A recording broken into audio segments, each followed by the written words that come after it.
Okay, it is 6:30 and I will call this council meeting to order. And I will ask everyone to rise for the singing of the national anthem.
First motion on the agenda this evening is to adopt the agenda, and the motion comes forward from Councillor Maybe, seconded by Deputy Mayor Fody, that the agenda be adopted as circulated.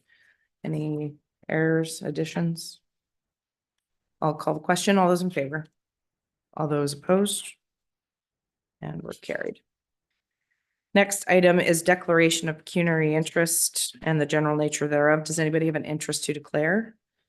I will be declaring an interest on. Sorry, I'm trying to find the 8.1, please. So I'll have that noted with the clerk. And number 5 is in camera. There is no in-camera session this evening, and we'll move on to the consent agenda. And number 7 is the adoption and or receipt of minutes. Moved by Councillor Jameson, seconded by Councillor Maybe, that the March 26, 2024 public meeting minutes be adopted as circulated, and that the March 18th, 2024 council meeting minutes and the March 26, 2024 and the April 2nd, 2024 committee of the whole meeting minutes be adopted as circulated, and that the February 27th, 2024 committee of adjustment meeting minutes be received and filed. Discussion on any of the minutes, errors or omissions? Have no hands up, so I will call the question. All those in favor, please. All those opposed? And it is carried.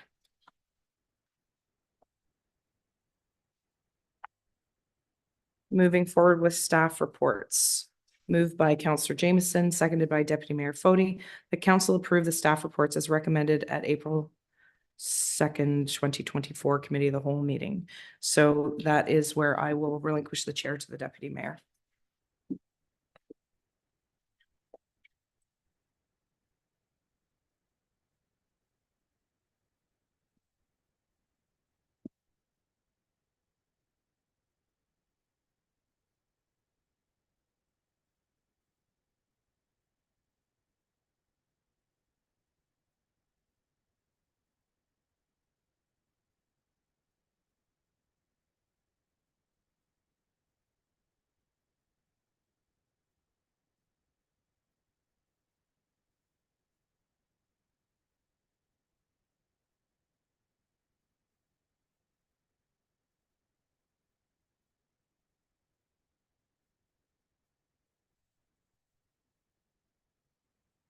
Sorry about that, little transition adjustment here.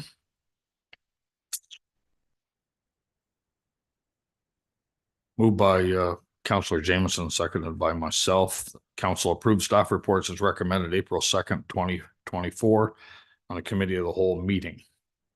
Any comments, questions from council? No? All in favor? Approved. Yeah. Is there any opposed? I don't think there's anybody left.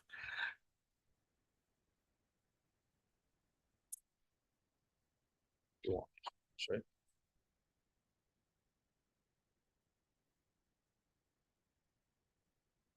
That'll be it, right?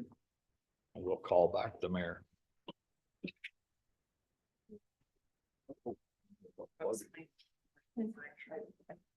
Sure. My fault. My apologies. Thank you very much, Deputy Mayor.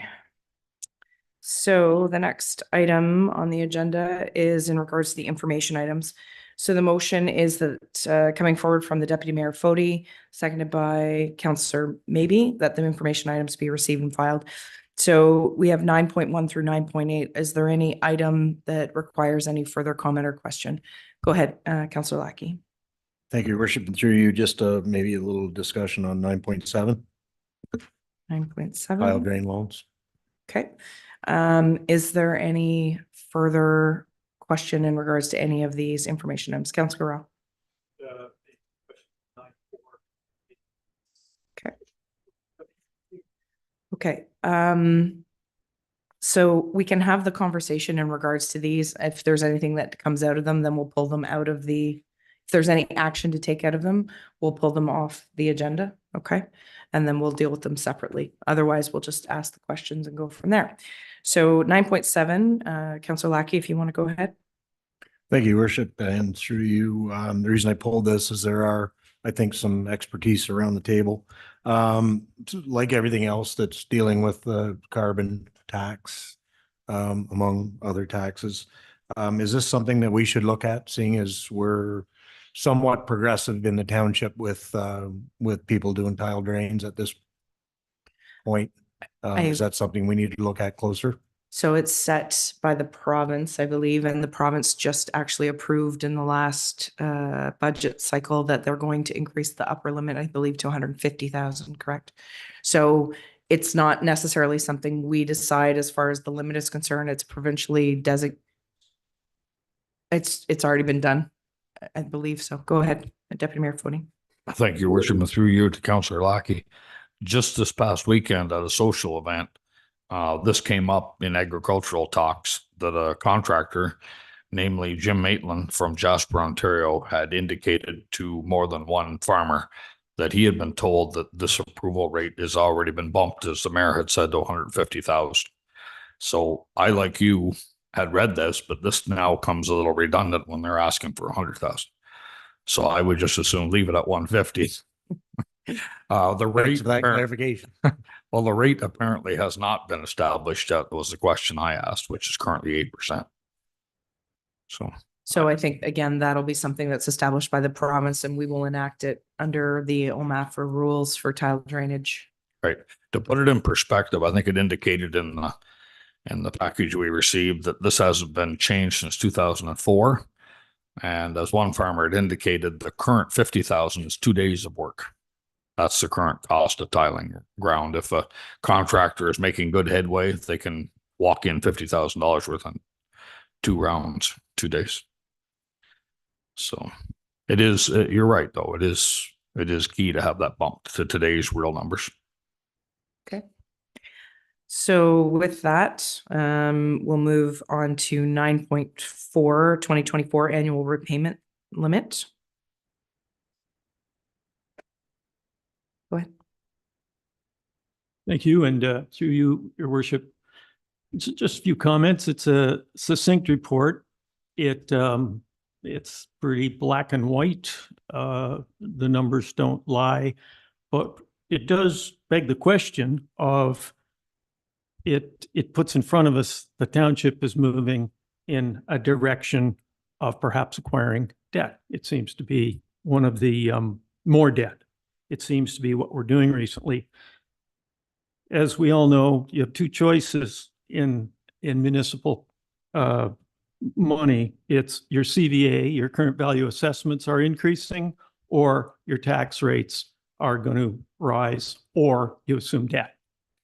So my kind of a question would be, do we also have an idea of what our current value assessment rates have done over the past 5 years?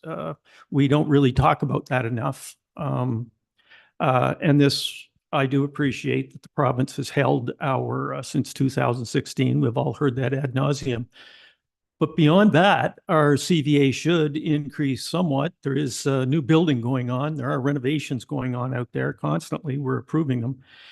And the reason I'm bringing that up is it bears directly on debt. Because as we try to do things, accomplish things, as any council would at the municipal level, the two choices are you raise the taxes or you get to play with the rate because the CVA is increasing. So my question is, how has the CVA been increasing, or what's the trend line in the last few years? Because this indicates here that we're quite willing to take on debt.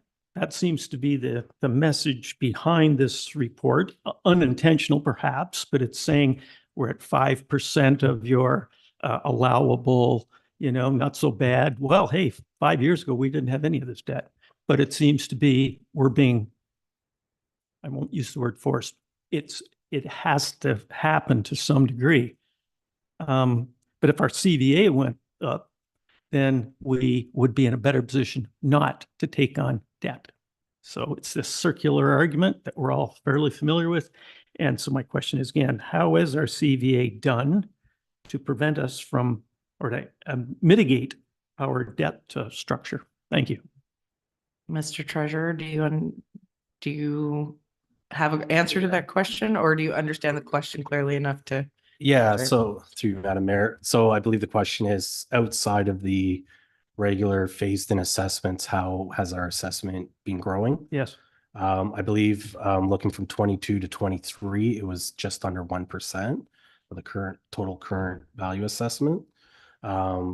Typically, as you mentioned, the frozen assessment for the last 4 years, typically we could expect somewhere between 1 to 3% when you bring in phase-in plus growth, but just strictly growth last year, I believe. Sorry, I was trying to look up the number, but it was 0.71%. So just under That's 1. what our assessment changed. So that would be directly attributable to growth or, renovations, things of that nature that increase property values. The only other point I'd mention on the debt and the financing through taxes, any debt related to water and sewer growth potentially would be funded through the user rates of those. So it's not just taxes as well. That we built into the long-term financial plan of the user rates. Understood. It also, in the report, I believe it hints at the idea that upcoming development charges can be used to mitigate, once again, these are mitigating measures, our potential taking on of debt. We haven't yet passed that. I think, have put that out to a study consultant, and they'll come back to us, I assume, with some theory on those charges and how they might help us out. Just touching on that CVA again, I remember doing some not so quick calculations on it takes $21 million of assessment for this township at its current tax rate, not overall tax rate, but the municipal portion of it. It takes $20 million of current value assessment to make $100,000, which sounds like a lot of money, but it's not. When it comes to municipal politics, it's kind of lowball. But that is so, therefore, value assessment is not going to keep up to the pressures for our debt, in my opinion, looking at the forward-looking, shall I say. So I just want to bring those points up. I thank you. It's a good report. It's straightforward. The numbers are there. It's not an argumentative point of view. It's just clarity. And I kind of chuckle when it says here, the township would be permitted to borrow $44 million that's these numbers. They're just provincial numbers that are kind of put out there. Can you imagine us going to the taxpayer saying, yeah, hey, we're up to $40 million of debt? You'd have a conniption at the debt repayment. So anyway, it's all kind of fun to read these things, but really, we have to be very mindful around the council table. Thank you. It's enough editorializing. Thank you, Councillor Grow. Are there any other information items? So I've got Councillor Maybe and then Deputy Mayor Fody. Thank you, Madam Mayor, and through you, mine was also on 9.4, and Director of Finance did answer my question, as in the water storage and distribution system upgrade would be paid by the water users themselves, and potentially with the new subdivision, that would also help offset that future debt. So thank you. Deputy Mayor Fody, go ahead. Thank you, Your Worship, and through you. Just to Councillor Grell's point, I couldn't help but smile when I read this at home. It's back when our era, when we go to borrow money back when we were young lads to buy a car. It would never was your ability to repay. The question was always, how much do you want? And I always thought that was awesome. Like the sky was the limit. So apparently we're almost at a sky limit here at 44 million, which we don't want to touch. Are we, Your Worship, are we allowed to ask questions on these other items that were not pulled just because we kind of Yep. quickly? It's the motion to, unless there's going to be any changes to the recommendations, we don't need to have them pulled and read as a separate item. So go ahead if you want to make any comments. I had two questions. I'd like to hear the fire chief's comments on the letter from Firefighters Without Borders regarding two of our firefighters, and I'd like the operations director to comment on the Ivy Leaf Wharf costing. Thank you. Go ahead, Chief. Through your worship. Yes, so we're fortunate to have District Chief Ian Robertson as a part of Firefighters Without Borders Canada. It's a great organization that we've donated equipment to in the past. And Ian has had the opportunity to go away a couple of times now. This year, Lieutenant Kirkland went with them as well. And they went down and I was talking to them on the weekend about some of the things that they were doing. And they were really excited about the fact that they had groups in Puerto Plata that they were working with that never ever trained together. The lieutenant referred to it as a high school dance where all the parties were all in certain corners and nobody was talking to each other. And by the time the week was over, they were all working very cohesively together. So they're very excited about being able to be a part of that as well. So we're really fortunate to be a part of that group. And we're pretty excited about the fact that we have firefighters going to help out other parts of the world. Director Holliday, you would like to speak to 9.3 Ivy Lee Wharf costing, please. Thank you, through your worship. Yeah, so the project is nearing completion at this point. Just some minor details that we have to sort out with the security, and it's working with the security company and the general contractor, and we hope to have that wrapped up here in the next week or so. And then we'll be looking to have the grand opening of that facility. I think it's a great success. At the end of the day, we came in under budget. And our hope was always to have this project completed before the 2024 boating season. And I think that's as well a success. So under budget and completed on time.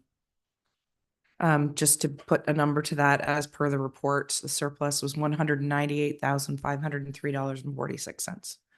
So that's I realize it was a large project to begin with, but the fact that we were able to save that much on the actual cost is a good thing for the taxpayer in the end.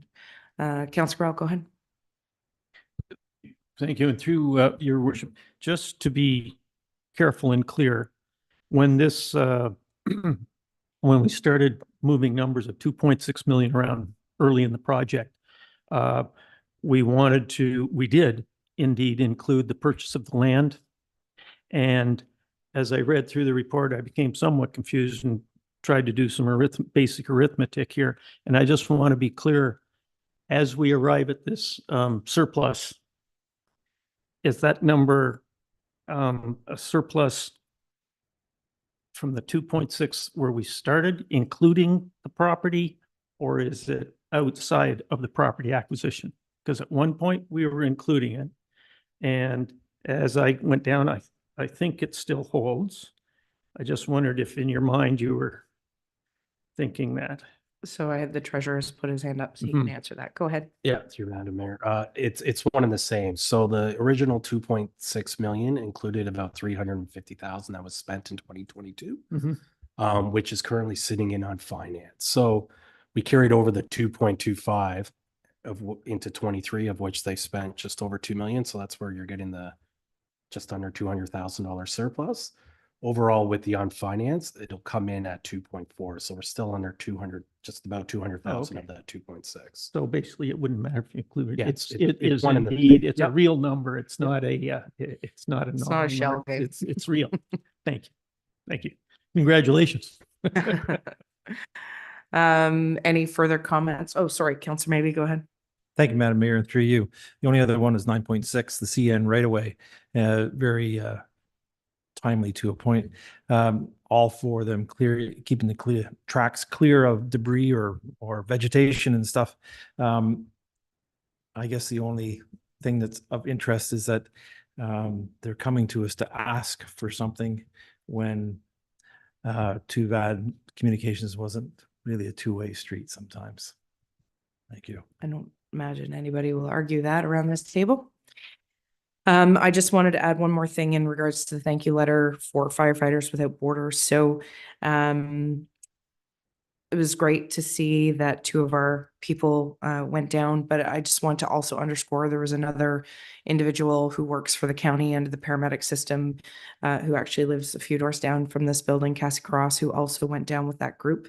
I'm not sure that her letter might make it to county council, so I think it's appropriate to recognize her as well.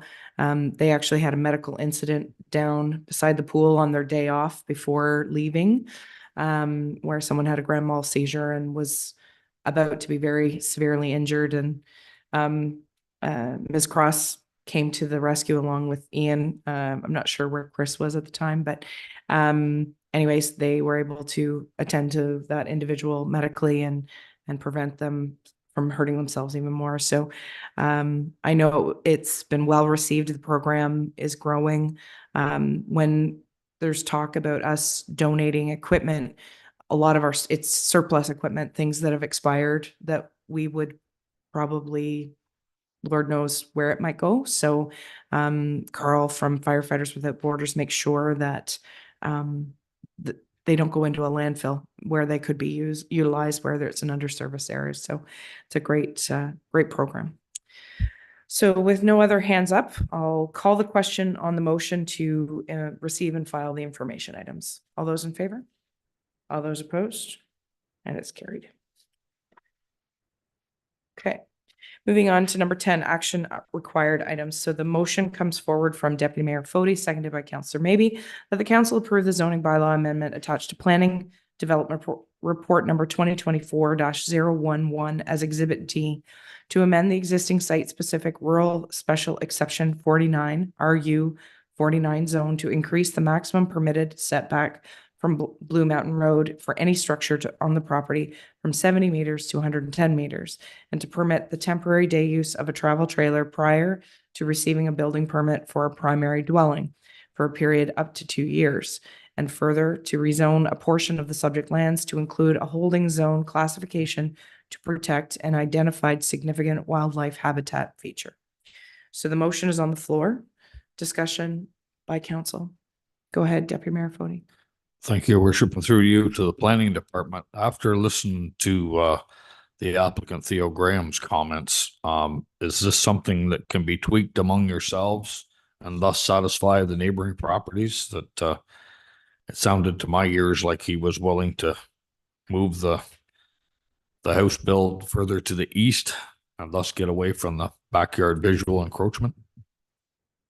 Madam Planner. Through your worship, all that we are able to comment on is the application before us. So the 110 meters, it's been requested to increase the setback to 110 meters. As I indicated, that setback is not a standard setback that applies to any lots. So typically, the front yard setback required in the zoning bylaw is 7.5 meters. Short of that, that's a minimum setback. So a house is required to be set back a minimum of 7.5 meters from the front lot line. It's not typical that zones have a maximum setback. So the 110 meters is more restrictive than many other properties in the township. So 70 meters again was being restrictive in terms of limiting that setback by establishing a maximum on the property. So whether or not Mr. Graham is open to entertaining any modifications to his application, that's something that would have to be taken back to the applicant for further discussion, if that's something the council wishes. Then I trust your capable hands in doing that. Thank you. Counselor Jameson, go ahead. So does that suggest we're looking at a deferral until such time as the applicant has been able to work with the neighbor on where they want to go with this thing, Your Worship? So the motion that's been put on the floor is to extend the 70 meters to 110 meters, and to the planner's point, generally speaking, there's no, as long as you meet your setbacks from the side lots and the roadway, there's usually no maximum setback unless this is what it's specifically asking to do. And I understand that the neighbors have concerns about that. Mr. Graham indicated that it was 60 meters, I believe, that he had staked out at this point, Madam Planner. That's what he indicated. It was in the area of 60 meters, but that they would likely be extending beyond the 70 meters with the depth of the house. I'm not certain. We don't have any detailed plans at this point. Because there's no building permit that's been come forward. So unless, to your point, Counselor Jameson, the only way that this, we either have to approve or defer, or approve or deny it tonight. And unless there's a deferral, in which case then they can go back to the planning department to have further discussion, but we have to make a decision as it's presented this evening, unless it's deferred. So it's up. So if somebody wants it deferred, they have to bring that forward. And that would be one of us.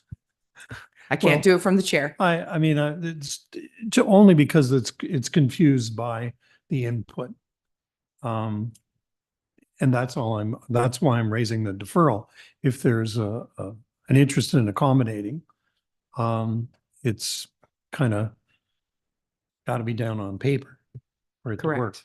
So that's my concern, is that we just go ahead and say, oh, well, they'll work it out, but they don't have to.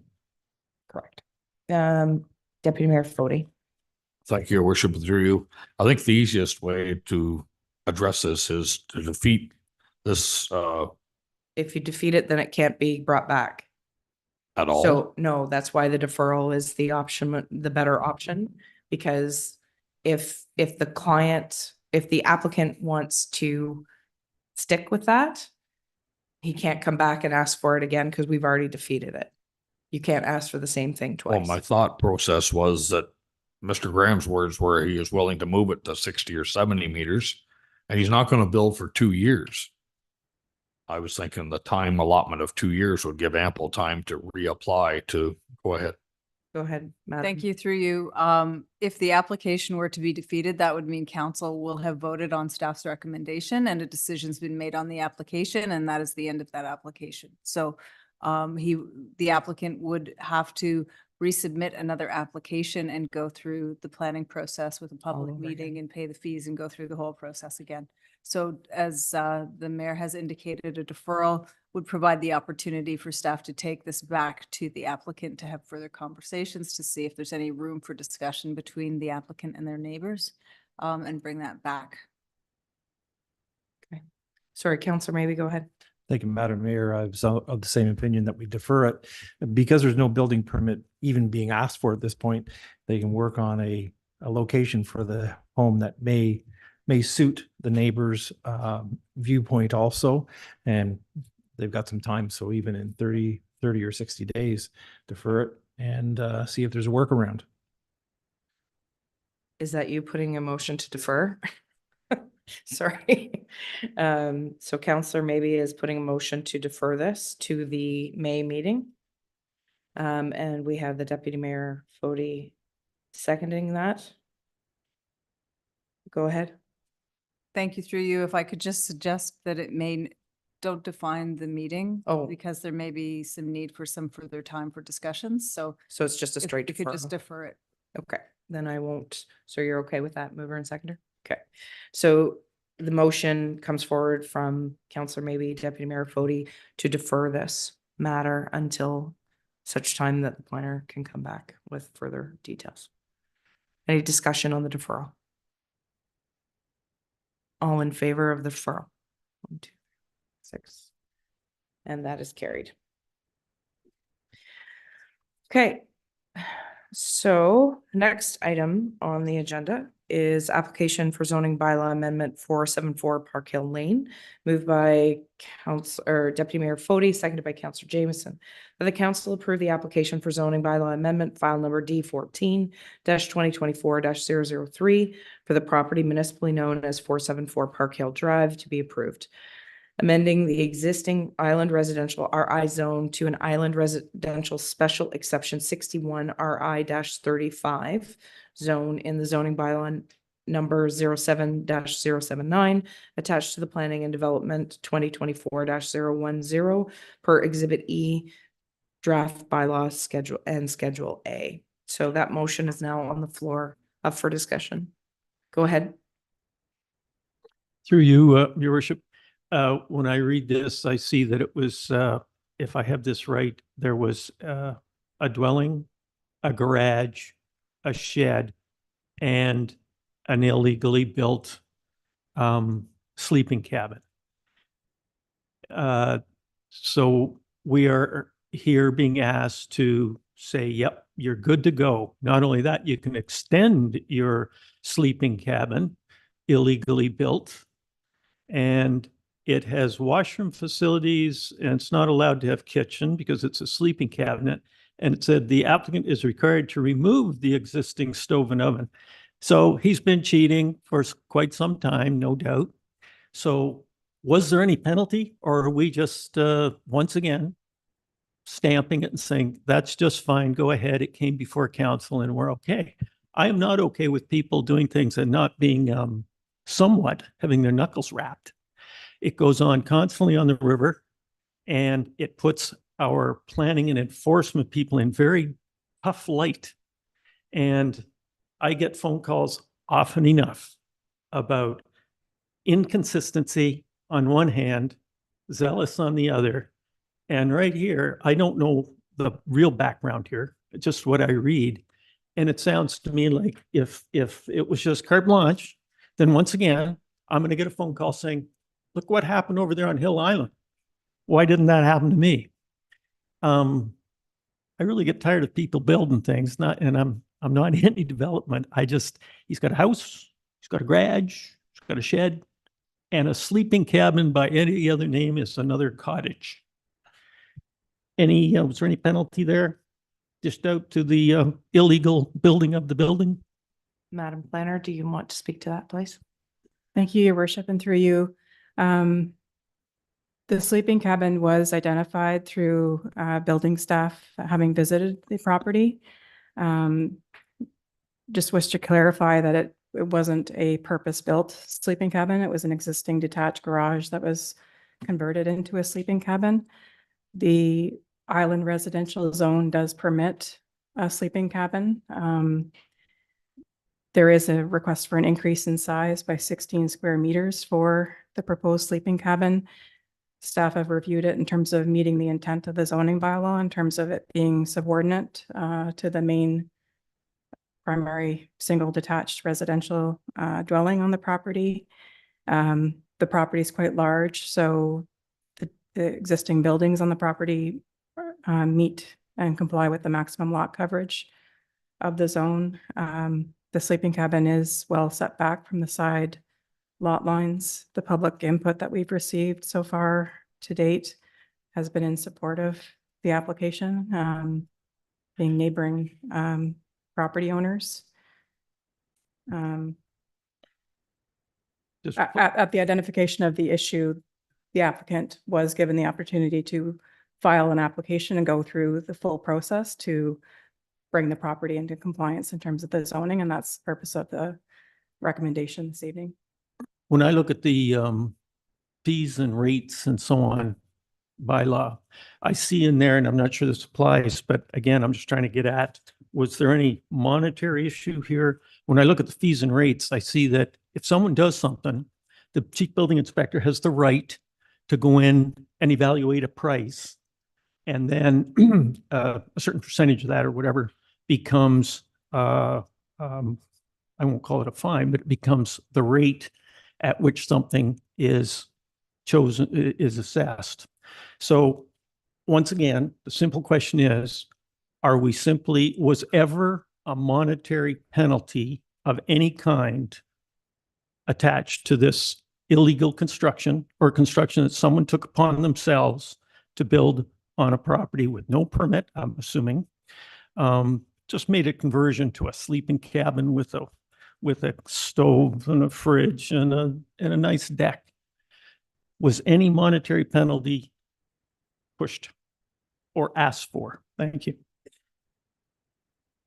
Thank you, through you. So monetary penalties in the sense of our monetary penalty bylaw do not apply here. However, the garage was built with a building permit at the time that it was constructed. However, the conversion was not done with a building permit. So should the zoning be successful in terms of allowing that structure to be used for a bunkie, then the owner will be required to obtain a retroactive building permit, to which the fee would be doubled based on our zoning fees and charges bylaw. Or not zoning, sorry, but based on the fees and charges bylaw, it requires a doubling of the fee for construction done without permits. In which case, that's the penalty. That's what I was getting at, the fees and rates right there, the doubling of the, that's it. Yeah. Okay, so the building existed, it wasn't built from scratch, it existed, it just got converted from a garage to a bunkie. And is there a garage on the property in addition to this? The way that read, there was two garages. Through you, Or yes. something. Yes, that's correct. There's an Another additional garage. detached garage on the property. I'm going to get another phone call, I can tell. Thanks very much. Okay, further comments or questions in regards to this application? Okay, I'm going to call the question. All those in favor of the motion at hand? I need you to, all those saying yay, put your hand up. 2, 3, 4. All those opposed? And that is carried.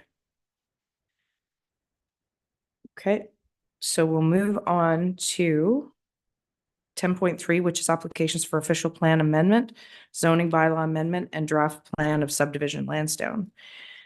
So this is a lengthy one. Please bear with me.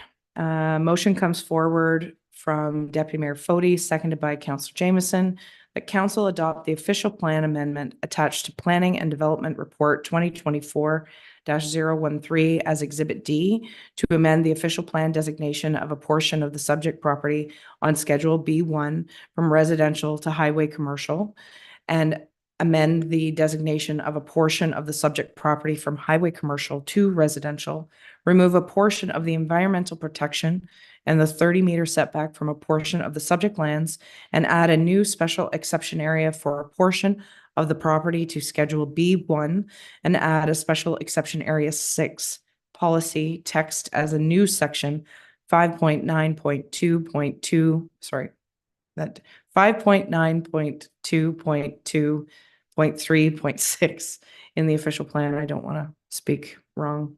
And that the amendment is forwarded to the United Counties of Leeds and Grenville for approval, and that the council approve the application for zoning bylaw amendment file number Z-2020-006 attached to this report as Exhibit E to rezone portions of the property from R1H to CG and H, R1H to R1-3-H, R1-H to OS-4, and R1-H to R1-4-H. And that the subject to final approval of the related official plan amendment D09-2023-003 and the zoning bylaw amendment Z-2020-006 council recommend approval of draft plan of subdivision application file D12-001-2020 per the draft plan of subdivision as attached as Exhibit A, Forefront Engineering, Inc., February 5th, 2024, subject to conditions as detailed in the draft plan of subdivision conditions, Exhibit F, and that the draft plan of subdivision attached as Exhibit A, Forefront Engineering, Inc., February 5th, 2024, and draft plan of subdivision conditions, Exhibit F, be forwarded to the United Counties of Leeds and Grenville for approval. Thank you for your patience. So the motion is on the floor. Discussion on the motion. Go ahead, Counselor Maybe. Thank you, Madam Mayor. And just before I say that, since the sun's peering at us in this direction right at this minute, it's amazing to see how that was blocked out earlier today with that eclipse and just how wonderful it was to have actually experienced that. Again, with this particular one, I'm all for the subdivision. Don't ever get me wrong, but in this first proposal, and as I commented on the last time I had seen this, it had the secondary proposal and how it was going to be accessed. And I brought up at the time about emergency services and such. And, you know, if on that middle road, a fire truck was stood there fighting a fire, how would people get in and out if an ambulance or something was needed? So we just need to have a secondary exit or another way of transporting people in and out of that area. And I would like to see possibly something put there in that regard. There was also a note about parking per site, which I didn't quite grasp because there's a single dwelling and then the duplex, and whether it's 1 or 2 cars per household.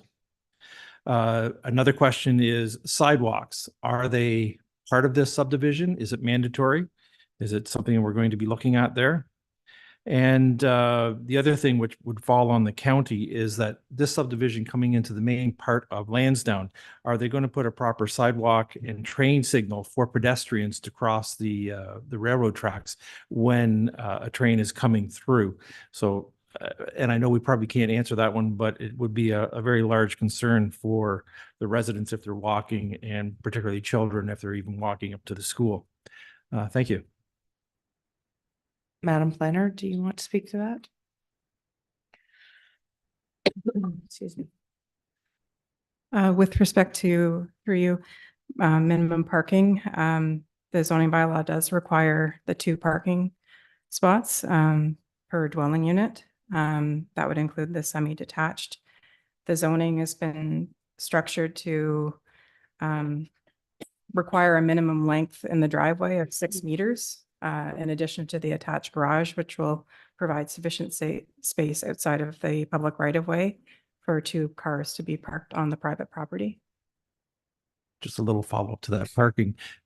Is it a double wide or a single wide driveway? Through you, my understanding at this time, it would be a single.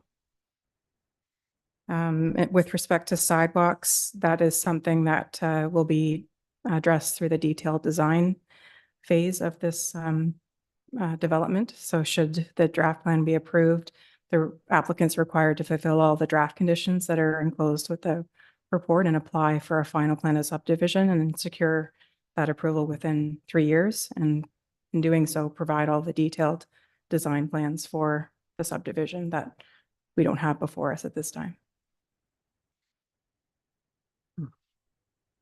Okay, Madam Planner, you want to add to that? Thanks. Just to add a little bit to that. It's a 20-meter road cross section. So the expectation is that there will be sidewalks included within the subdivision. With respect to sidewalks along the county road, that's something we can't provide any detail on at this point in time. And then with respect to the CN crossing, again, that's outside of the scope of this subdivision. So that's not something that we're able to provide additional comments on. Follow up? Just if I can follow up, since the county has to approve this also, can they weigh in on this for sidewalks, as well as CN's also indicated or given a letter to this? And being good neighbors, it would be, I don't know whether there's even a letter to them to ask for that. I don't know whether that's part of it or not. Madam Planner. Through you, CN and the county have both been very involved in the process going forward in terms of coming up with the draft plan conditions. The commercial blocks that are within this plan will have frontage on the county road, and it's at that point in time when we're doing site plan control approval that we would look at pedestrian routes along the county road. So that would be a consideration for that point in time. Clearly, we would like to see sidewalks anywhere we can get sidewalks. A pedestrian crossing across an at-grade railway crossing is not something that it's dangerous, and it's not something that we would be asking for. CN Rail's not going to encourage us to formalize a pedestrian route across that. It's the same thing in Brockville. They don't have them in Brockville. Just as a follow-up, I know that just south of the hospital, they have sidewalks that go over the railroad lines for the pedestrians to travel up and down the street there. So that's what I'm, basically asking, is that it should be Considered. as safe as possible. That's, I guess, my point. Duly noted. Further comments or questions in regards to this application? Go ahead, Councilor Grow. Just a quick clarification. This is the 76 lots, 91 residential residences that we talked about, I guess, last fall. And I just wanted to confirm the pressures, this was downsized because it fit into the water and sewer that we currently can provide. Am I right in saying that? Director Holliday. Thank you, through your worship. That is correct. Thank you. So this is approving this block of development, but there could be subsequent blocks of development which would likely result in a different access as well. So based on what I see here in the drawings, right? Okay. Go ahead, Deputy Mayor Fody. Thank you, Your Worship, through you to the planning department. As I read through this weekend, it would appear that this is our last site at this, if everything else is met following afterward. Is that correct from the planner? From the builder or developer, I should say? Madam Planner. That's correct through you. So this is a draft plan approval, Right. which basically says that the subdivision is permitted subject to all of these conditions that are established through this approval. That then gives the developer the opportunity to go into a detailed engineering design of the subdivision, which is a technical exercise, which essentially will look at the details of the plan that's in front of you and look at the lot grading, the drainage, and all of the other conditions that are established. The final approval of that is delegated back to staff. As long as they meet the official plan and the zoning, we can then make a recommendation to the county to do final approval, which would then allow them to go forward with building permits. Go ahead, follow up. Follow up, thank you. That being said, then the developer basically has stages yet to accomplish. Is that time consuming in your opinion or no? I would assume at this point that they've already started doing the engineering for this because the subdivision hasn't substantively changed over the last few years while we've been looking at it. Realistically, given that we are in April, there's still approvals, there's MECP approvals, there's different approvals that need to be gained through the county and other things. There's additional studies that need to be done. Probably a potential construction start next year, I would think. So there's still more that needs to be done, but the approval of the draft plan allows for them to have the certainty that they have a draft plan approval and that it's an engineering exercise to move this forward. Thank you. So if I may, in essence, this puts it all back into the hands of the developer to set himself up to start. That's correct. Your worship, I have some thoughts on the bigger scale here. Did you plan on doing the same, or I was going to wait till decision on the motion before I made any comment. can council do the same? It's up to you. I'll ask if there's any Okay, other comments. I'll leave it till then. Thanks. Go ahead.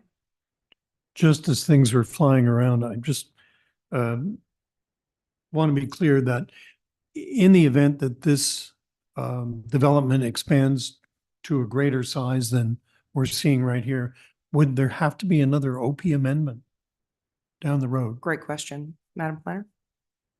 Through your worship, no, not necessarily. The official plan amendment here was because there was a switch of commercial and residential lands as well as the number of lots. But the way that Ms. Lambert has structured the official plan amendment looks at allowing for an increased size of scale of phases going forward for this particular developer. So I think that it's okay going forward without the official plan amendment. Zoning would be something that would need to be looked at, as well as a subsequent draft plan approval, which would be another public process. But that's for expanding outside of the phase that's in front of you. And did I get Answer your everything? question, Counselor Jameson? Okay. Any further comment? Okay, I'm going to call the question. All those in favor? All those opposed, and that carries unanimously. Counselor or Deputy Mayor Foti, if you'd like to make a comment, you can go ahead. Thank you, Your Worship, and through you. Well, like Councillor Maybe had stated, the sun is shining on us for a reason today. Mother Nature provided a once-in-a-lifetime experience for anybody in this part of the Western and Northern Hemisphere to experience. We, on a much smaller scale, but large in the terms of the Township of Legion of Thousand Islands, and more particularly this village of Lansdowne, could also provide a once-in-a-lifetime opportunity, which ironically we just did in a unanimous vote. This could really have major impact on this village, and it will if this developer moves forward. And I suppose they haven't been at arm's length from us for the past 5 years without that intent.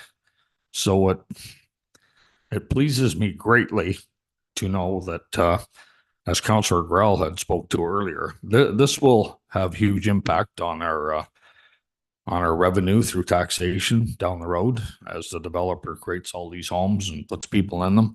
But just as importantly, it'll spread a lot of wealth directly into businesses in our township and abroad, obviously, for the people that'll inhabit these houses and create circulatory monies in their day-to-day living. So I'm more than thrilled to see what happened here a moment ago. Thank you. Are there any other comments that want to be made? I'll pin a bow on what Deputy Mayor Foti said. Bless you. So with this approval, I'm certainly pleased to see that it's doing a number of things, which is always in the news right now, which is everybody talks about a housing crisis, and it's often these processes that frustrate developers and frustrates the process of actually getting homes built. So this is helpful. But I guess the double-edged sword that we've just done, we've grown the village potentially almost 50% with this. And with that, with more people, yes, there'll be more economic spinoff, which is great, but there'll also be more people here, which means schools and community centers and recreation programs and all those other things. So I just ask that council keep in their mind that when we increase the village by that size and potentially more down the way, that it comes with greater pressures as well. So still extremely happy to be able to see this get closer to the finish line for the developer. They've been very patient with us with getting our studies done, and the water wastewater being one of the major hurdles. So be interesting to see how things progress from here. So I will move forward with 10.4 OPS-2024-009 multi-use court resurfacing and line painting recommendation. Moved by Councillor Maybe, seconded by Councillor Jameson, that council authorize staff to award RFP-OPS-2024-009 multi-use court resurfacing and line painting to Court Surface Specialist Limited in the amount of $83,443.20 inclusive of net HST. And that the council authorize the reallocation of $33,443.20 from the Capital Infrastructure Contingency Fund to cover the funding shortfall. Discussion on the motion. Go ahead, Councillor Maybe, and then Councillor Rowe. Thank you, Madam Mayor, and through you. As we resurface this, will it be made more for a pickleball or a tennis court, just as an option? Thank you, through your worship. So right now we have a basketball court, we have a tennis court, we have 4 dedicated pickleball courts, and then the basketball court also shares pickleball. This project is not to reorient the court in any way. It's just to put a fresh surface on it, get an extended 10-year life out of it, because it is, it's starting to fail rather quickly. And then, you know, it'll get us over that hump where we can review what our needs are for the long term at that point. Okay, Councillor Rowell and then Deputy Mayor Fode. My question was answered. Thank you. Thank you. Go ahead, Deputy Mayor Fode. Thank you, Your Worship. Through you to our Director of Operations. Is there a timeline you anticipate this being done? What I'm getting at is, can the users of that court expect to get the new surface for most of this season, or do we know? Thank you, through your worship.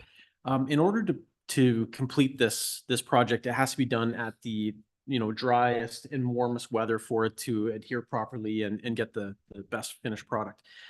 We met with the pickleball group a week or so ago and indicated that we're looking at the month of July, likely 3 weeks, and that was giving us a lot of time. They feel that they can do it in a shorter period of time than that, but I'd rather give them, you know, the worst case scenario and be able to complete it in a shorter amount of time. So we're looking at 3 weeks within the month of July. Just a quick question. Is that happening around Lansdowne Fair weekend? Because there'll be a lot of moving parts and pieces in around that area on that weekend. I'm just wondering if it was contemplated. We haven't actually set the schedule yet. Once we have the contractor secured, then we will talk about that, and we will certainly consider the Lansdowne Fair as part. I'm just thinking the amount of traffic around with, if you've got equipment and stuff trying to move, because it's starting this year on a Thursday. So it's, yeah. When the contractor is on site, though, the facility will be completely closed off to the public. There will be no access whatsoever. I'm not worried about the access, worrying about if you've work. got the actual work, and if you have material coming in and people blocking like egress and all that other stuff. I realize that people aren't going to be allowed in it. I just want to make sure it's easiest on the contractor and the people wanting to go to the fair. I don't want people fighting over space if possible. For sure. I appreciate that. Thank you. Thank you. Any further comments or question?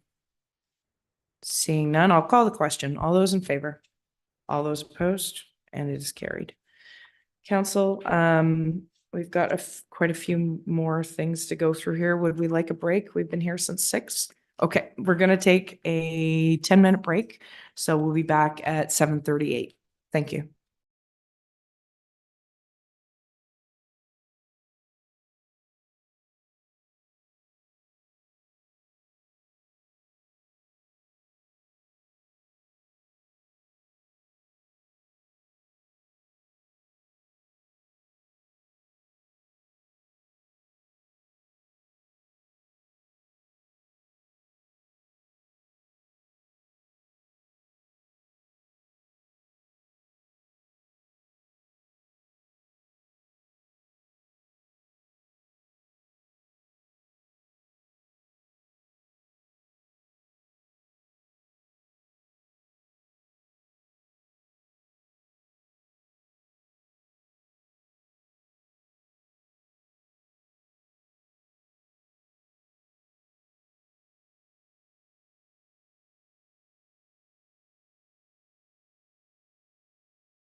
We are back reconvening council this Monday evening, and we're moving on to 10.5, which is House Enabling Water Systems Fund. The motion comes forward from Councillor Kelman, seconded by Councillor Gorell, that the council receive Operation and Infrastructure 2024-015 Housing Enabling Water Systems Fund, and that council authorize staff to apply to the Housing Enabling Water Systems Fund grant for a new treated water storage facility and related infrastructure to support further housing developments in the village of Lansdowne. So the motion is on the floor. If anybody wants to ask any clarifying questions to the director before, then that now would be the time. Go ahead, Councillor Maybe. Thank you, Madam Mayor, and through you. So this water storage tank, is there an approximate size or where it's going to be located? And then my second question is, the request for this, is this being done in-house, or are we using that one company that Grant we match. just? Yeah, grant match. Thank you. Go ahead. Thank you, through your worship. So the tank hasn't been sized as of yet. What we're looking at, as part of our water storage EA, the Ministry of Environment has allowed us, or they're saying that they will allow us to increase our permit to take water to roughly 1,000 cubic meters per day. So we're going to size the storage based on that. We're in the process now of finalizing that report of what the recommendation is from the engineer. And then the next step after that is the detailed design process for that project. So that's where we're at right now. We're not 100% certain on what exactly that size will be, but we'll have that information in time for the project when they're looking for us to start it. The second question, the reason for this this report is that the feds require us. Am I answering their question? The feds require us to have a resolution from council in order to be able to apply. So we have engaged JL Richards. They've gave us a quote of under $5,000 to complete this application for us, and them being our consultant who is completing this for us, they're going to complete this application on our behalf. So no to grant match. No to grant match, that's correct on this one. Go ahead. Just as a follow-up, so this size tank is for the current subdivision that we have, or is it for the increased subdivision? Sorry, the size of this tank is for our current requirement to satisfy the fire underwriter service capacity, because we're under capacity. In addition to the tank for this application, we're looking at addressing some of the fire flow requirements that we're currently not meeting, predominantly out by the school, and some looping will address that with the distribution system. So with the tank that we're looking at, it will be able to exist including the current standpipe, and the standpipe will continue to be utilized. This tank that they're looking at is a surface mount ring with a roof over it. And as the village grows, as the requirement grows, we can lift it up and add more rings underneath and increase the capacity of that storage tank as well. And just as another follow-up, it's actually pre the standpipe for the pressure requirements. That is correct. The additional storage facility is required to be between the treatment facility where the wells are and the standpipe.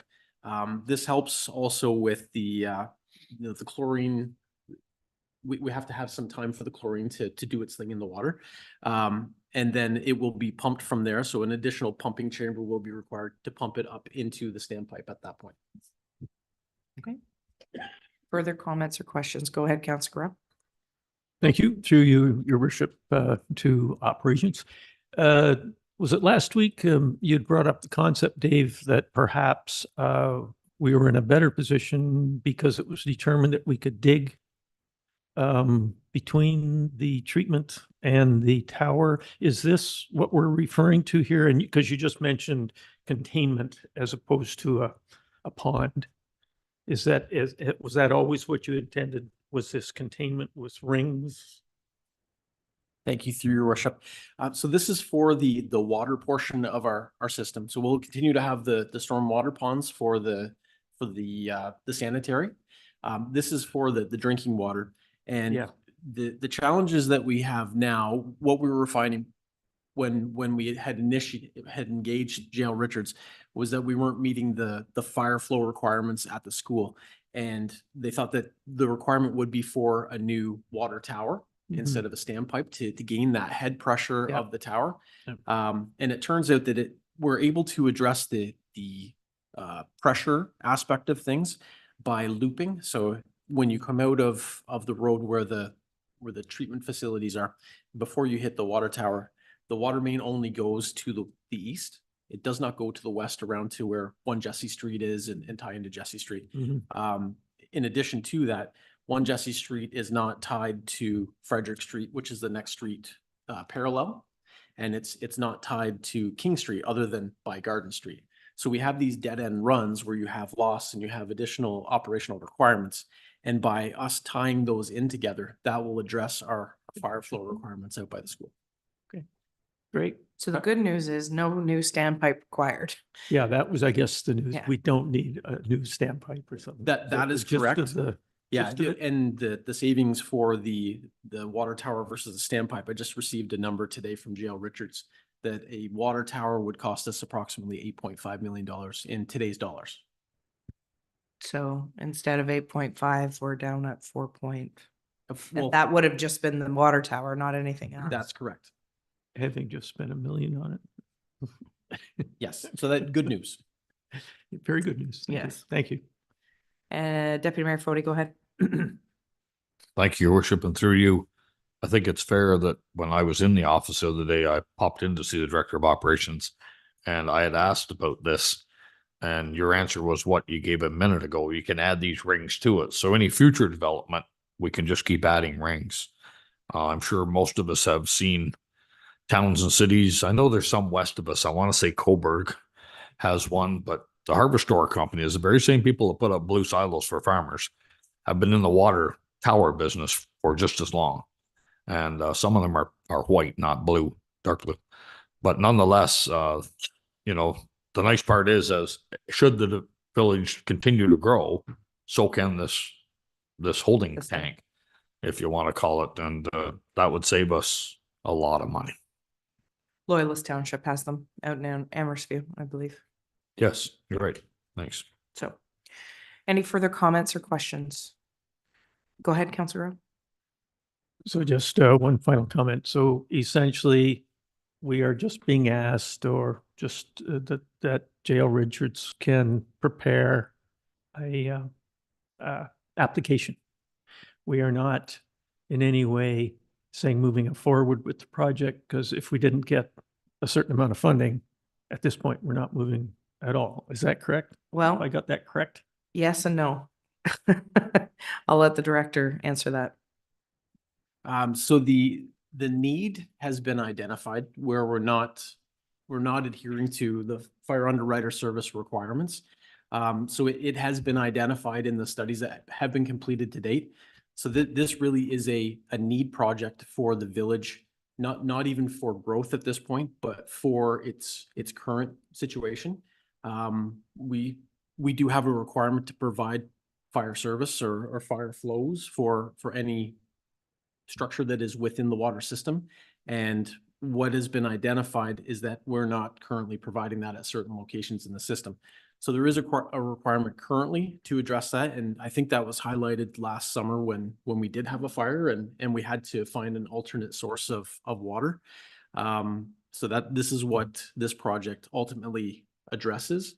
But at the same time, we are considering the future requirements for the village as it grows at the same time. So we're not just looking at today, we're looking at sort of the short and intermediate time moving forward, not the long term at this point, because the growth is so much greater at this point.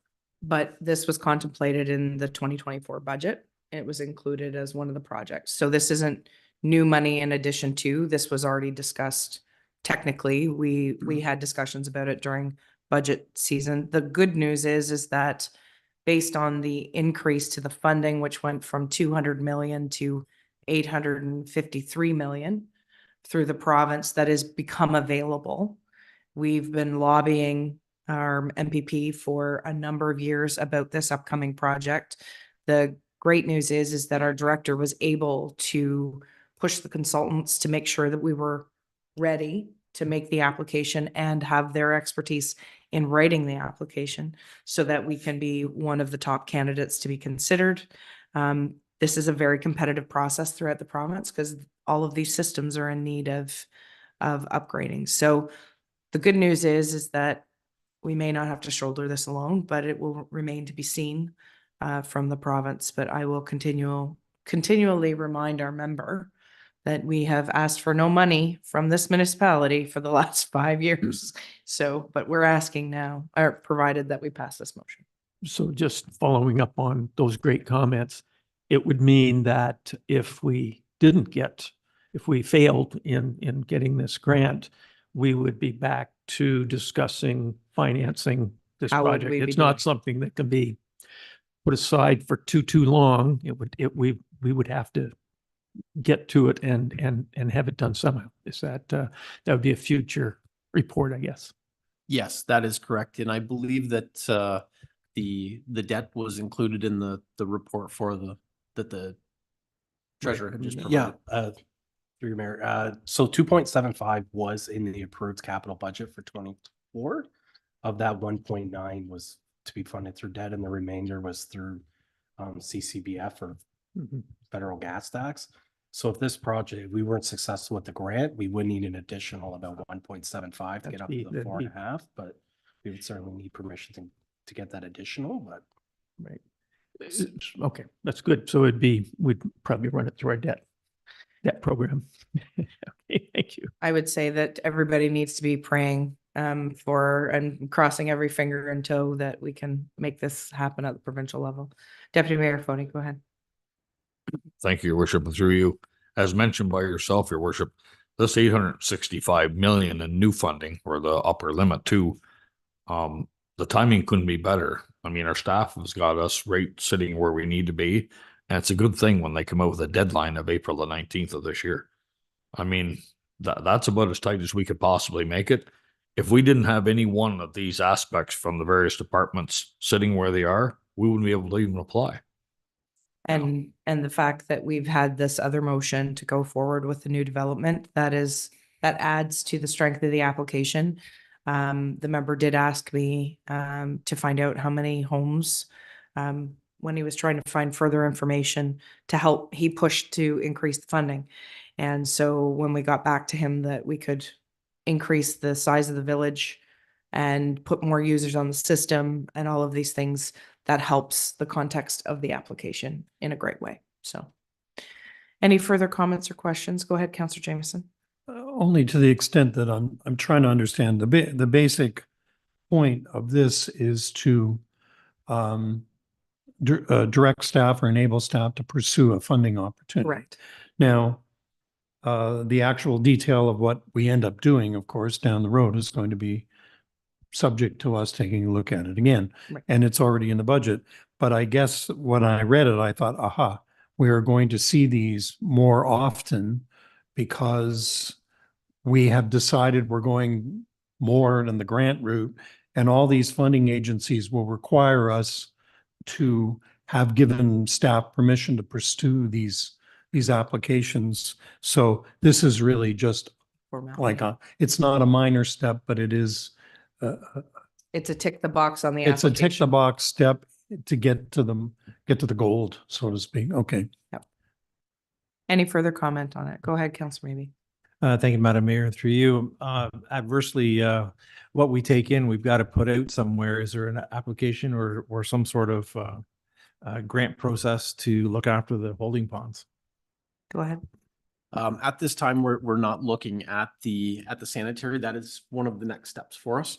We're addressing what we need to get in before we put it out. With the water, when you exceed 80% of the plant capacity, then you have to have a plan in place. And this is what we've been working on is reaching out to the ministry, getting approval for that, getting a sense of what our short and medium term requirements are. With the sanitary, it's a little different. They'll come knocking on the door when we start pushing beyond the 80%, and then we start that process. So we're at the point right now where we're not anywhere near the 80% with the lagoons. We have, I believe it was 64 or 65 units remaining. So we will push beyond that 80%. And then we do have a plan in place to start the EA process for the sanitary as well.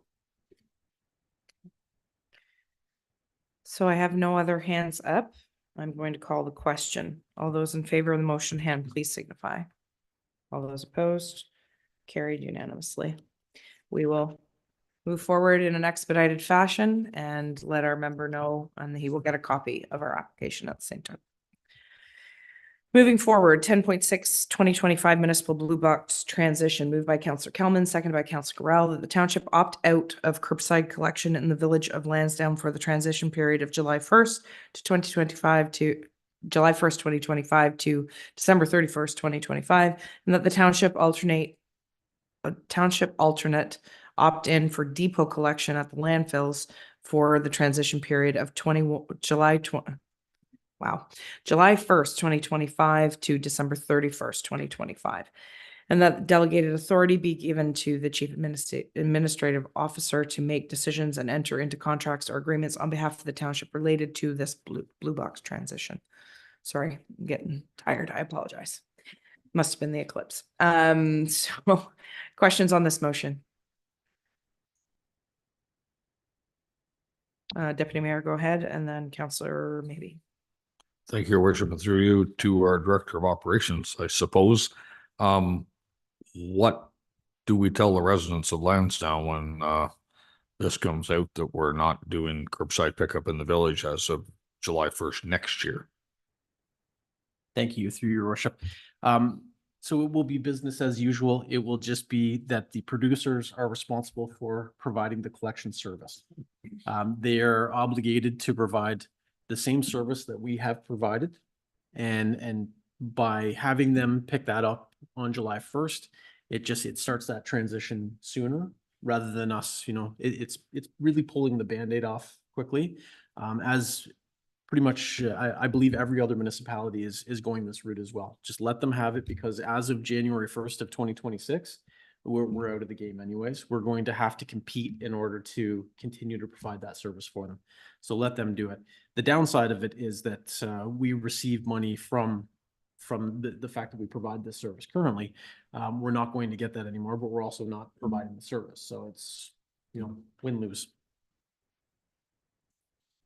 I have Councillor Jamieson, you have a question to that, or Councillor maybe? Well, just, it's a follow-up to this, if I may. Just, Your Worship, we're talking about the blue box collection in Lansdowne, not the, Not the actual depots. right. Okay. Councillor, maybe go ahead. Thank you, Madam Mayor, and through you. And again, on this report, it says the options, the three options of looking after the landfill site, or how and who gets paid and for what service. And number two is, I believe, the way that, if I remember reading, is the way that would be most appropriate. Thank you, through your worship. So yes, there are three options. Currently, we have E360 as our vendor who does the delivery of material. They drop off the bins, and then they take the material to a MRF where it is processed, whatever they do with it. So that is not a township service currently.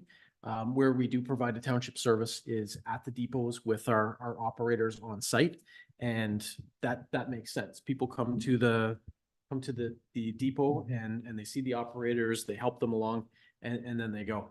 If we were to opt out completely, which is option number 3, then that would be that we're saying we no longer want to provide that service at our depots, and it would be up to the producers to find an alternate. So we would continue to provide the waste at our depots, but then we're saying that the residents would have to go to another depot to drop off their blue bins. We all know how that would work out. Yeah. So again, 95% of the municipalities that have depots are going with this alternate opt-in, where they're trying to hang on to that so that the garbage and the recycling all go to one location for the ease of the residents. And just as a follow-up, I believe in one of our conversations earlier or at another time, we talked about the recyclables and how much of the recyclable some was being separated. But in this new agreement, pretty well all that secondary or recyclable stuff that may not be recyclable at this minute is all going into one bin and then they're taking it away and sorting it out. Right? So do you mean currently? No, with the new agreement, they're going to take some of the stuff that we're saying is not recyclable now, that's ending up in the landfill instead, but it's some of the plastics that have codes on it and things like that, and some styrofoams and such. So as part of the Blue Box transition, a lot of the materials are changing. You go to a restaurant now and you don't get a plastic fork, you get a wood fork. So they're changing what the material composition is currently. They're in that transition period as well. And then training will be provided to our operators as we come to this head. Training will be provided to our operators of what the material looks like at that time and will look like projecting forward after that. And what the expectation is for what material goes in what bit. So it'll be a full training for our employees at that point. Any further comments or questions? Go ahead, Councillor Jameson. What I appreciate about this proposal, we can approve or not, is that it seems to maximize the control that we have inside the township through this transition, which I think is going to be very rough on rural municipalities. So this, not only in terms of hanging on to our own depot system, but also delegating authority to CAO to make decisions, because I think there's going to be a lot of fast-moving parts through this whole year, and we're going to have to allow our staff to make the best possible decisions considering what we're facing. Thank you. Any further comments or questions? I'm going to call the question. Oh, sorry, you got in there just in the nick of time. Just a quick comment. There was a great article in the Globe and Mail today about exactly this. And it was highlighting how every municipality in Ontario is faced with this exact problem, as well as the problem of there are no landfills being approved, 10 years to make them approved. Nobody wants them. It was there in black and white, and I read it and I went, well, there we go. So all good stuff here. I'm going to call the question. All those in favor? All those opposed? And we're carried. Next item is 10.7, Partnership for Economic Enhancement and Revitalization Working Group. Terms of reference update, moved by Councillor Kelman, seconded by Councillor Gorell. Council approve amended peer working group terms of reference, which requires new organizations seeking to join peer to complete an application form. Discussion on the motion. Go ahead, Councillor Kelman. Thank you, Your Worship, and through you. I just would like to thank staff for coming back with the application form.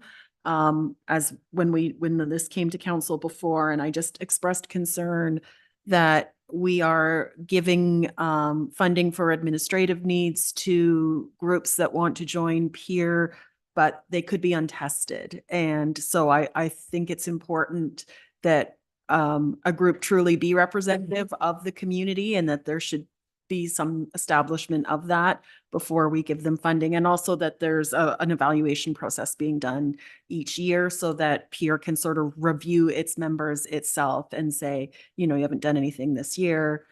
And so I just think going forward, because no one community group owns the community, and it's possible that additional groups within a community would deserve a place on peer as well. So this will probably come up again. So I think this is a more well-rounded process now. So thanks to the staff for coming back with this. Any further comment or question? Councillor Maybe, go ahead.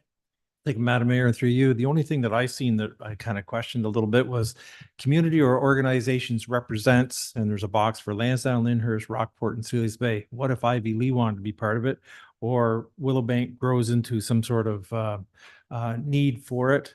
I'm just wondering if there should be a box with a blank on it so that it can be actually filled in. I'll let the CAO answer that. Thank you, Madam Mayor. Through you, we could put in a blank for Other. to fill in the space. Okay. Any further comment or question? Call the question. All those in favor? All those opposed? And it's carried. Next item, 10.8, which is 2024 tax rate bylaw. Moved by Counselor Keltman, seconded by Counselor Lackey, that council grant three readings and final passage to bylaw number 24-016, being a bylaw to provide for the levying and collection of the estimates of all sums required for the township purposes for the year 2024 and set tax rates for the various property classes as attached to corporate services 2024-012. Discussion on the floor, motions on the floor, discussion.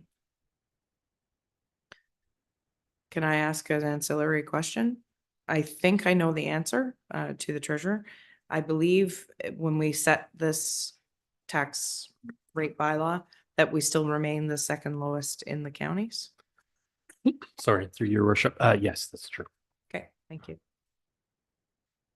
Go ahead, Councillor Rowe.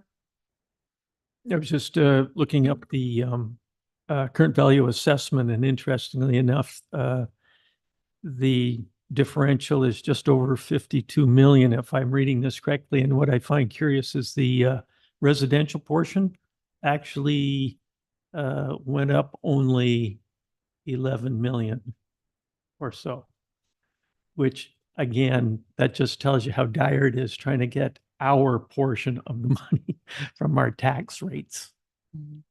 Right. And that they have to be divvied up between the two other. Oh, no, I was just our portion. you Oh, know, okay. Yeah, using our township tax rate. Mhm. It's a tough road to hoe. Any further comments or questions?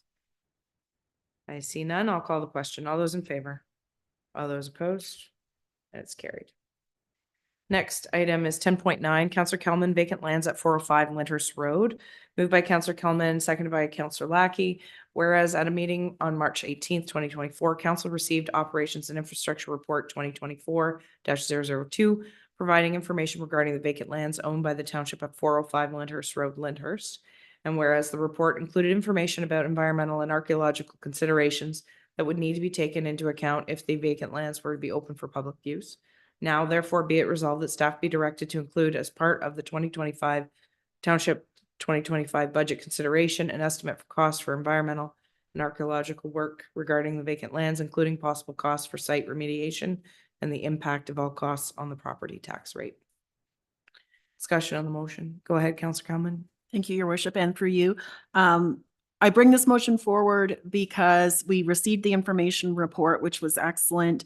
I just know that there is interest in the community with possibly doing something with this site. And I think that it would be good for council to have more definitive direction for the near future about what we are and aren't willing to cost out for development on this site. And that's why I think we need to have, and with consultation with staff, and thank you to staff for suggesting that the budget process would be the best way of arriving at that position. Any further comments or questions in regards to this motion? I see no hands up, so I will call the question. All those in favor? All those opposed? And we're carried. Thank you. Next item is 10.10, Councillor Lackey, establishment of a township parks, facilities, and recreational working group. Moved by Councillor Lackey, seconded by Councillor Kelman, that staff be directed to create a parks, facilities, and recreational working group with a mandate to develop a parks, facilities, recreation, and communications master plan designed to inform the 2025 budget process. So motions on the floor up for discussion. Councillor Lackey, if you'd like to speak to it. Thank you, Your Worship, and through you, it's pretty self-explanatory. Much longer than my version from last week, thanks to Councillor Jameson pointing me in the right direction to be more elaborate. Yeah, I think it ties into some of our future planning for not only recreation programs, but for our parks, for excuse me, any lands that could be used for recreation in the township. I think it worked well in the past, and I think it'll work well for us again in the future. Okay, further comments or questions about this motion? Go ahead, Councillor Jameson. No, the exchange with Councillor Lackey, it just occurs to me, there's so many moving parts here. Because we're working on the Escott properties, and I think of facilities, the Escott property, the Sealy's Bay Hall, obviously Jesse Street, all the facilities as well as the parks. And we're going to do work in the courts. But I would say to the original motion and to this one, the challenge for me is not being able to identify if we have, I would say a plan, but I would say it's more like a recipe, recipe for success as opposed to a recipe for failure, but we have no recipe. Can't make a cake without a recipe. So my concern here is that we do not have a recipe that tells us, as a result of conducting surveys about needs for these various things, that we can move ahead with, other than just doing one thing at a time. So what I'm suggesting, even though I know there was one done in 2019, and then of course the pandemic shut down everything, and I think we're still sort of climbing out of that without really thinking about where we're going. So I support this. I am a little bit worried about the timing, though. Whether putting a group together now can actually get anything valuable done before the end of the year to inform the budget. So I'm just wondering if we can incorporate this mission, if you will, in the 2025 budget if we can't do it right away, because I think it needs to be done. Thank you. CAO, go ahead. Thank you, Worship, and through you. Councillor Jameson touched upon my very question as to what's the expectation? Is council expecting us to have a grand vision master plan, whatever studies we need to have done in time for budget talks for us start in August? On top of everything that we're doing in our work plans that council has seen? Or are you looking for, well, for us to do this, here's what we estimate the time, the money attached to it. I think if we were doing another recreation study, we're looking at about a $60,000 hit. That's what the joint master rec plan that was done with Gananoque cost in 2019. As far as, or are you looking for, well, I guess that's the question. What are you looking for? And what, we can let you know what's doable. Councillor Lackey, go ahead. Thank you, Worship, through you. Basically, if we wait till budget time, then we're almost like the arena agreement. We're too late. If we want to add money for something, then we're a whole other year away.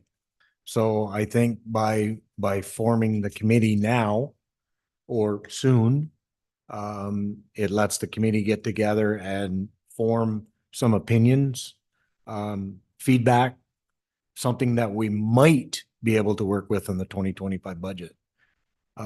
So it doesn't cost us anything to put the committee together, or very little. Okay. I realize we don't have any money this year in the budget as far as recreation. I think because we do actually have some money set aside. What, did we not approve some sort of study for recreation? Is it in the budget this year? Thought there was something that we discussed. Sorry. No, okay. I Okay, think we've so, got about 30,000 left in that budget, but right. regardless, it's to form the committee, get the feedback and see where we're gonna go. So I guess the question is from staff, the way it's written here is that it's asking to have the master plan done prior to the 2025 budget. And that, I think, is your point, Councillor Jameson, that is maybe a bit unrealistic to have that master plan done. Obviously not unrealistic to have the committee together. The committee can form within days and start working towards that. But I think the concern from staff is they don't want to set anybody up for disaster here. They want to set them up for success. So the way it's written, with a mandate to develop a parks, facilities, recreation, communications master plan designed to inform the 2025 budget process. You're asking the committee to do that, or consultant? That's the clarification that Committee. okay. So it's not getting Yep. that stuff. Just on that, I hear what you're saying, and I hear what the CAO is saying, and I don't disagree. I think part of what is driving my interest in seeing something move forward is that we all have a different idea of what might be actually going on. And I know part of it is, I think we just need to talk about in a way that allows us to inform staff as to what the input is. And we can even use peer to talk about this in terms of getting input and whatever else. So I don't think it is, I think what he says here, designed to inform, not direct, not So it's. so command. It should say, just for clarification, that create a Parks, Facilities and Recreation Working Group to inform a Parks and Facilities, Recreation, and Communications Master Plan. Or I'm trying to get the flavor of what we're saying here, because the way it's written now is it's like we're getting a consultant. So I'll let Councillor Rowell weigh in. When we first came on council, if I recall correctly, and I can't remember if it was to develop the master plan, can't remember which one, but we held community cafes in the back room. That's transportation, I think. No, That it was- was Yeah, far we did. greater than that, and it worked. There were a number of tables set up. The community got involved in it. And so just reworking this, instead of a working group, perhaps we could simply ask staff to facilitate a community get together here with the goal of promoting some ideas for recreation in the community. This is a little grand, and because I really do appreciate what is being asked here, that's pretty grand. But I do get the idea, having had a couple of very modest discussions with locals in my ward, that when I brought up the need for arena, it was a definite yes. When I asked how come our ball courts aren't being used, they said, we used to take care of that ourselves, but it's dwindled. And I was fascinated by that, not having children of that age. So maybe the community, if they told us what they were interested in, that becomes your working group. And it's not too much pressure, I don't think, on staff. I wouldn't think. It would require a facilitator, if I'm not mistaken, to bring it together. But it at least be asking and inviting the public. It did seem to work back in the day. That's all I want to say. So I'm looking at the motion again. Yeah. I'm going to read it Sure. again. That staff be directed to create a Parks, Facilities and Recreational Working Group with a mandate to develop a Parks, Facilities, Recreation and Communications Master Plan designed to inform the 2025 budget process. If we took out to develop a Parks and Recreation Communications Master Plan designed, strike that out. So it would read, the amended motion would read, this is a suggestion from the chair and I'm not trying to direct this anyway. I'm just trying to get to what everybody's talked about here. Is that staff be directed to create a Parks, Facilities and Recreational Working Group with a mandate to inform the 2025 budget process. So it's not necessarily coming up with the plan, but it's pointing us in the right direction. Or does that not go far enough for you, Councillor Lackey? Well, in listening, I'd like to go back to my original from last week, and that is that we form a recreation committee, recreation and parks committee from here on forward, which is ongoing, such as we had before. Committee or working group? Committee. Okay, so that's totally different. We'd have to Well, defeat this. Go ahead. Well, I with Councillor Lackey and through your worship, I don't want to go back there. I guess what I'm thinking is I sort of in the corner with the mayor on this one, just because it facilitates the conversation, which is really what we're talking about. We need to facilitate the conversation among residents in a way that does not result in staff losing control of managing the facilities, because we've had a history of staff not managing the facilities or losing control managing the facilities, and now we're paying for it. Because, going down and fixing the docks in Sealy's Bay and doing any number of other things that shouldn't have been done has a ripple effect that we're still dealing with. And I see that every day. So, but facilitating the conversation to inform staff for the 2025 budget makes sense to me because we need to engage people. We need to engage peer. We need to engage the other local community groups. We have another one forming up in Lyndhurst. Maybe they can contribute to the conversation so that we bring ideas to the staff so they can incorporate in a way that doesn't put us at risk, because that's the other side of the coin. We start to get too loose around these things. Next thing you know, we've got a risk problem. So I just would like us to be seen to be, and I think that's part of the problem, is be seen to be actually trying to find out what people want rather than succumbing to some of the louder voices. Because I can tell you the demographic up where I live has changed rather dramatically in the last 5 years. Suddenly we have little kids running around. We didn't 5 or 6 years ago. That's a demo that should change our entire attitude to what's going on in the community. And we need to have the conversations, but not necessarily right now as a permanent committee. And that's back to Councillor Lackey's point. I think that's probably something we will want to do in the 2025 cycle, is at that point, put something in place that does provide some oversight. We have no other committees beyond the Heritage and a Committee of Adjustment because that's required, but we may want to entertain moving in that direction before the end of the term. Thank you. So your suggestion, Councillor Jameson, is that we establish, based on the motion that's on the floor, we'll amend what we need to establish the working group for now, with the future looking towards a possible committee.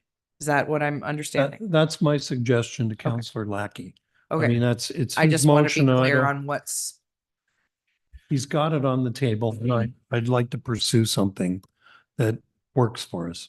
okay, Councillor Lackey, you want to speak to that? And then I'm going to go to Councillor Kalman and Deputy Mayor Fode.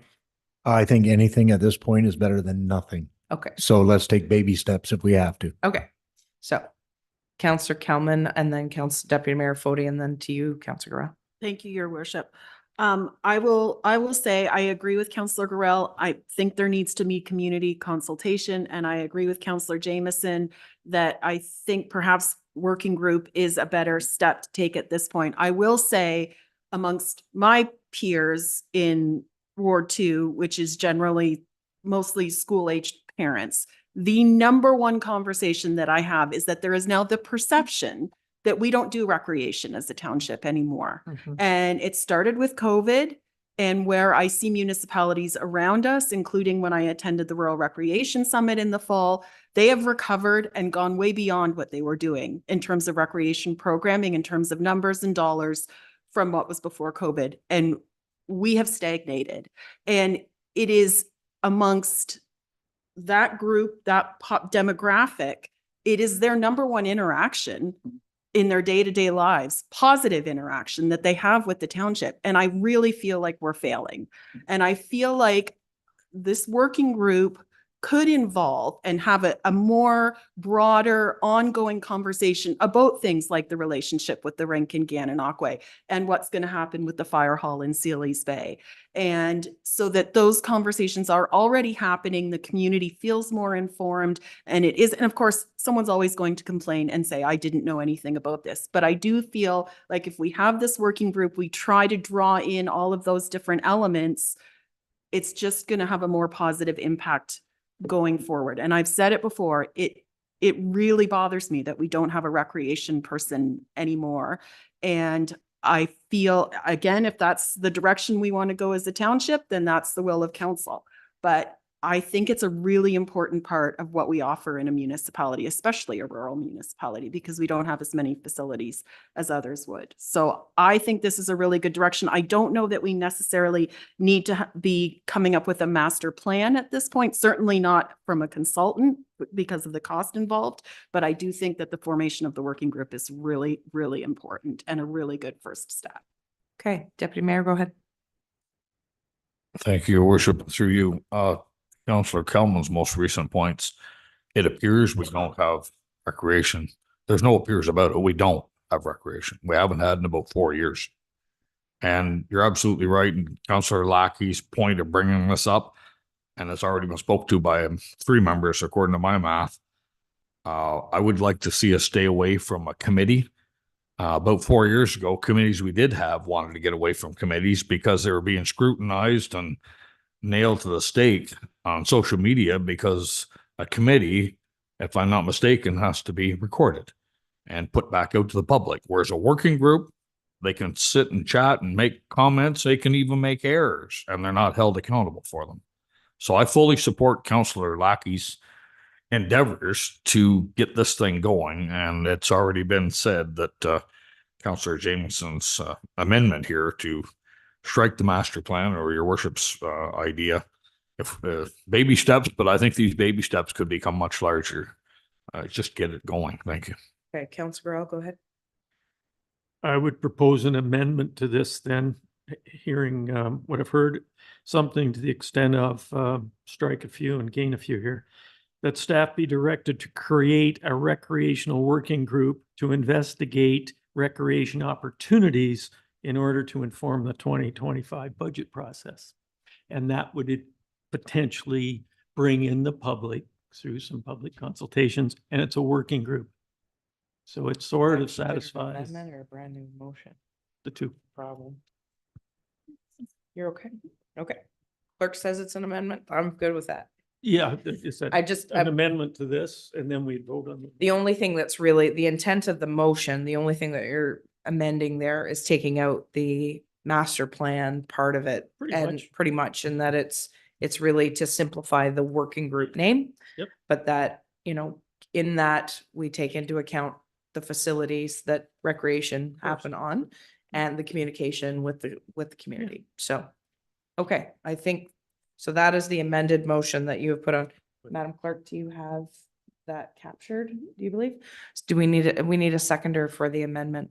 I'll have the deputy mayor, please.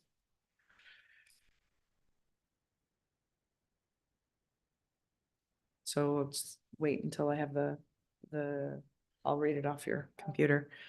Okay, so the amendment is on the floor, so I'll take comments on the amended motion, which is that staff be directed to create a parks, facilities, and recreational working group to investigate opportunities to inform the 2025 budget process. Is that correct, Councilor Burrell? Of just recreation opportunities. Just to- recreation. So we'll Here. just take out because it infers Yeah. facilities Yeah. within recreation. Okay. Okay, amendments on the floor, so I'll let Councilor maybe go ahead. Thank you, Madam Mayor. The only thing I was going to say is that, we do cycle through different things. Having been a longtime Scout member, I know how often it's cycled, where we had large groups, small groups, large groups, small groups. And over the course of COVID, we lost most of our volunteers that actually did help sustain the recreation or these services, baseball, whatever it might be. So it would be interesting to see this group communicate and get in touch with some of these volunteers who might be in our community still, and rejuvenate some of these leagues and groups. So this is a good step to actually getting us there. So again, that cycle is there. And to Councillor Jameson's point of view, there's children within the Bay Area again, so they're going to be needing something to participate in that is positive. Thank you. Okay. So further discussion on the amendment. Okay, I'm going to call the question on the amendment, which is basically the rewritten motion. So we won't be rereading the motion for approval. So last call. Okay, I'm going to call the question on the amendment. All those in favor of the amended motion, please put your hand up. All those opposed, and the amended motion is carried. Okay. Next item is mayor's update. I will try to be brief as possible. Today, obviously, we all should have wore our glasses in. We would have looked really cool. Mr. Deputy Mayor Fody and Councillor Kelman, they're already ready to go. For those who were able to witness the total solar eclipse, it really was a historical event. I got to enjoy it with my 18-year-old son, and he was thought it was pretty wicked. So to know that this won't happen for many, many, many years to come, It's definitely a memory for the books, both for the community and individuals, that they will remember until the next one, which is 2099. It's in your planner, day planner? Okay. Earth Week, very important date, so please take note. Earth Week is from April 22nd to April 27th. Council and staff will be participating in community pitch-in at Centennial, Furnace Falls, and Jerry Parks that week. We will want to make our community happier and healthier place to live and much cleaner. Still drives me bananas the number of items of garbage that manage to fly off of trucks or out of windows of cars. Anyway, so please look at your local community groups. They also are having pitch-in events. I know Sabara has put theirs up. I'm not sure if Laffer has or Lyndhurst, but please, and if there is nothing organized, let us know. We have gloves and bags available to community members who are looking to pitch in, okay? And Director Holiday, is it correct to say that if any of those bags are used and left along the roadside, that we will pick them up? That is correct. And they're specific bags, so not just any bag type can be used. They are pitch-in bags. That's right. Pitch-in bags, so don't leave your garbage on the side of the road. That's not gonna make me any more happy. So, community improvement plan spring intake is now open. Please contact our planning development department to arrange a time to review our proposed project and discuss specific application requirements. Applications are due on May the 3rd. So this is in regards to the community improvement plan. Oh, sorry. It's not May the 3rd, it's the last Friday in May. Oh, last Friday in May. My apologies, my error. Last Friday in May, which is May the 31st. So we just forgot the one. It's all good. Okay, May 31st. So if you have any questions about the opportunities in our, excuse me, community improvement plan, please call our planning and development department. Come dock your boat at Sealy's Bay Harbor. Harbor slips can be purchased online and at the township office. So if you have a boat, a pleasure boat you'd like to launch and keep in the water for the season, there are slips available at Sealy's Bay Municipal Harbor.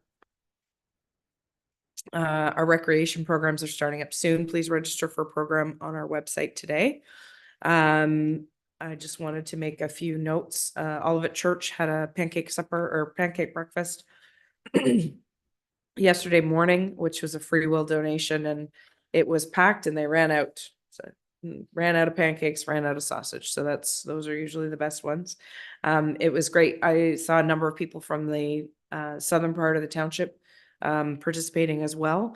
I know the locals, Marvin and Kathy Antoine, provide the syrup after their hard work in the spring. And it really is a community event that everybody pitches in for. So it was great. I also got to attend a private music concert at a local home. And I guess the main point that I want to make about that is that community is built about building a bigger table.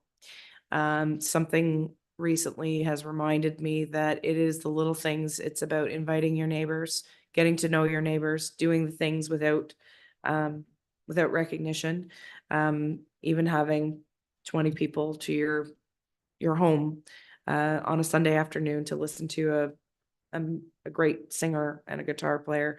That's what builds community.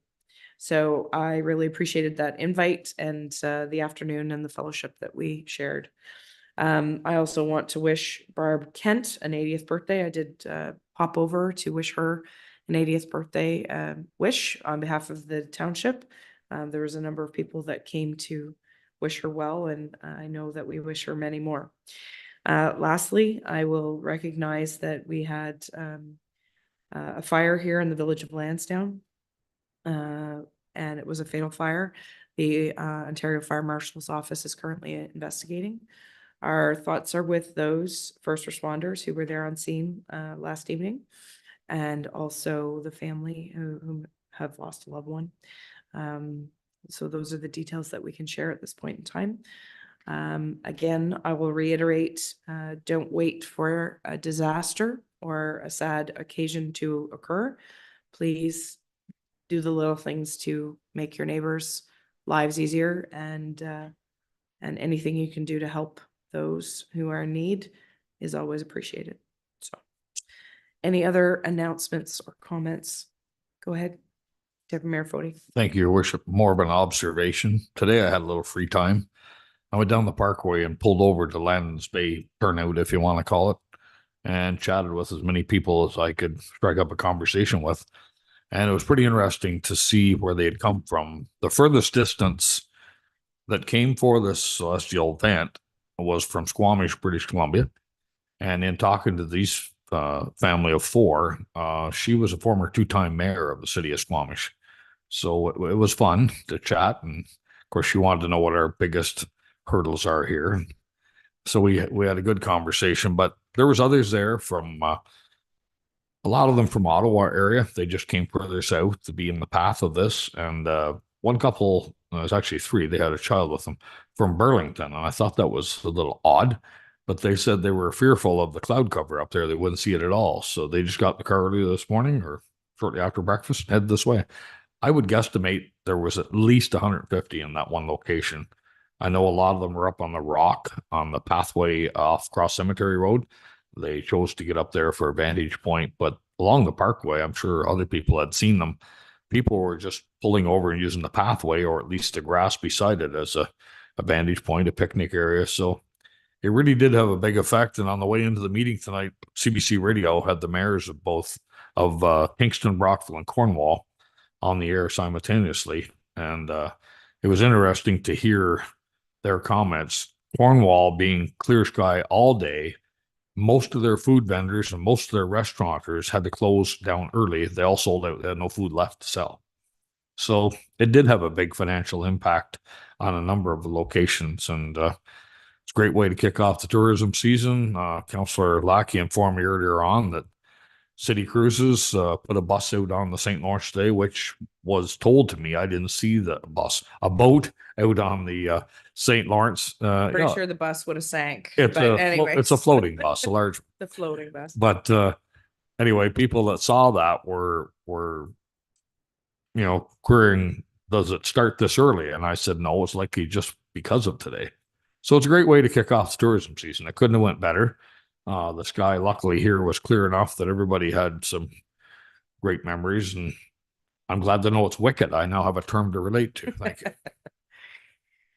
Any other announcements? Go ahead, Councillor Kelman. Thank you, Your Worship. Just following up on Earth Week, Sealy's Bay does have a community pitch-in day planned for the Saturday of April 27th.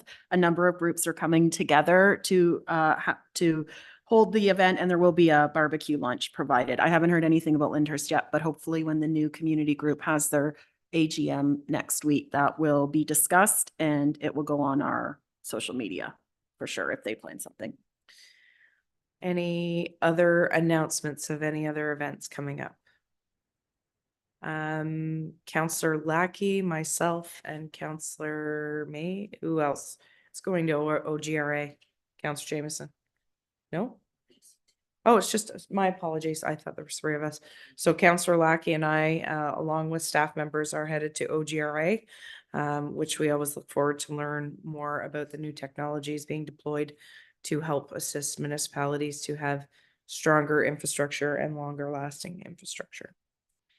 Okay, so I'll put the confirmatory bylaw on the table. So moved by Councillor Lackey, seconded by Councillor Kelman, that 3 readings and final passage be granted to bylaws. Which one am I leaving out here? Okay. 24-015, 24-016, 24-018, 24-019, 24-020, and that 3 readings and final passage be granted to bylaw number 24-021, being a bylaw to confirm the proceedings Corporation of Township of Leeds in the Thousand Islands at its March 26, 2024 and April 2nd, 2024 committee of the whole meetings and the April 8th, 2024 council meeting. Discussion on the motion. Seeing none, call the question. All those in favor? All those opposed? It's carried.